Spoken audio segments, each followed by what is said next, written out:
제가 작년에 어떤 학생으로부터 굉장히 강한 항의를 받은 적이 있습니다. 저한테 모의고사 시간 분배, 시간 기준점을 알려달라고 하는 거예요. 화작문은 몇 분 내에 풀고, 문학은 몇 분 내에 풀고, 독서 한 세트는 몇 분 내에 풀고. 그런데 그거 제가 일률적으로 정해서 알려주지 못하겠다고 했어요.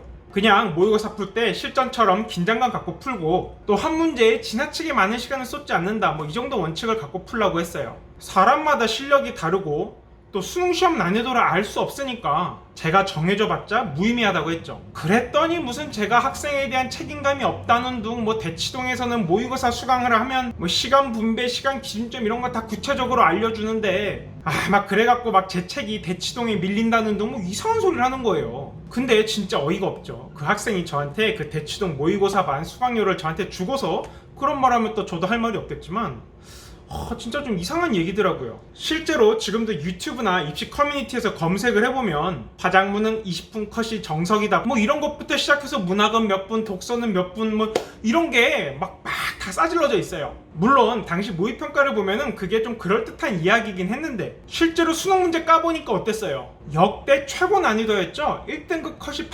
84점이었어요. 이게 무슨 뜻이냐면 당시 최고 난도 독서 지문 2세트를 그냥 안 풀어도 딴 거 다 맞히면 2등급이 가능하고 안 푼 지문에 대해서도 좀 잘 찍으면 1등급도 충분히 가능한 그런 시험이었다고요. 그런데 화작문 컷을 15분, 20분? 작년에 화작문에서부터 멘탈 터졌던 학생들이 정말 많았는데 그 컷 기준을 15분이나 20분 잡고 있었던 학생들이 아마 가장 먼저 터졌을 거예요. 왜? 내가 시간 분배를 그렇게 하려고 해도 기준점을 그렇게 잡아놔도 할 수가 없는 난이도였으니까요. 이후에 나온 독서 지문들은 말할 것도 없어요. 그냥 처음부터 급경사로 시작해서 계속 급경사인 그런 미친 시험지였어요. 왜 이런 일이 생겼냐?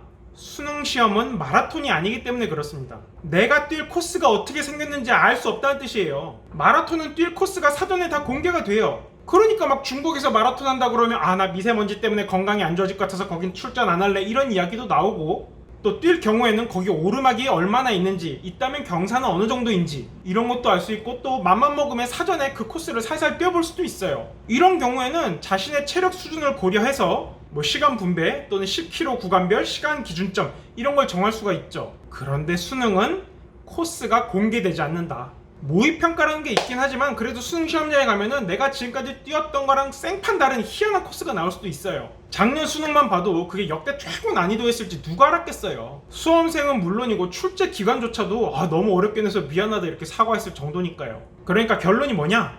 남은 기간 계속 실력을 쌓는 수밖에 없어요. 정확하게 푸는 훈련을 반복함으로써 속도를 높이고, 시험장에서 한 문제에 너무 집착하지 않는다. 시간을 엄청나게 잡아먹을 것 같은 어려운 문제는 싹 버리는 것도 일종의 기술이다. 이 정도가 최선의 원칙이라고 생각해요. 시간 분배, 시간 기준점이 중요한 게 아니라 그냥 죽자사자 뛰는 게 핵심인 시험이라서 그래요. 물론 이제 모의고사 풀이량이 많은 학생들은 사후적으로 자연스럽게 나의 시간 기준점을 얻을 수도 있을 거예요. 내가 시험지를 여러 개 풀어보니까 화작문 풀었을 때는 한 몇 분쯤 지나 있고, 또 마지막 2세트 정도 남았을 때는 시간이 몇 분 정도 남아 있고, 이런 거를 사후적으로 얻을 수는 있는데 여기에 꼭 구속될 필요도 없어요. 이걸 논리학적으로는 이다로부터는 이어야 한다를 도출할 수 없다라고도 표현하는데, 하여튼 내가 평소에 얻은 시간 기준점조차도 단순 참고용이고, 수능 시험장에서는 상황 봐서 그런 거 다 있고 그냥 죽자사다 뛰어야 될 수도 있어요. 알겠죠? 그러니까 저한테 시간 분배, 시간 기준점 이런 거 묻지 마세요. 설령 제가 시험지를 다 보고 나서 이상적으로 시간 분배를 해보니까 이렇게 하면 좋겠다라고 여러분들에게 알려드릴 수 있다 하더라도 애초에 실력이 없으면 그런 기준점 자체가 무의미해요. 왜 따라할 수 없을 테니까. 물론 제가 사전에 시험지를 보고서 그런 시간 기준점을 알려줄 수 있다면 먼저 쇠고랑부터 차겠죠. 오해하면 안 돼요. 수능 시험이 마라톤이 아닌 거지 수험 생활은 마라톤이 맞아요. 남은 수험 기간, 시험 일정 이런 게 다 알려져 있잖아요. 꾸준히 일정하게 계속 공부해 나갈 수 있는 그런 페이스 조절이 아주 중요하죠. 하여튼 무더위에 삐질삐질 더운 데서 공부하지 말고 어떻게든 시원한 데를 찾아가고, 에어컨 없으면 사달라고 한번 졸라도 보시고, 있으면 좀 틀어달라고 졸라도 보세요. 저도 결혼하고 2년 동안 에어컨 안 사고 버텨봤는데 이게 안돼 일의 효율이 너무 떨어져.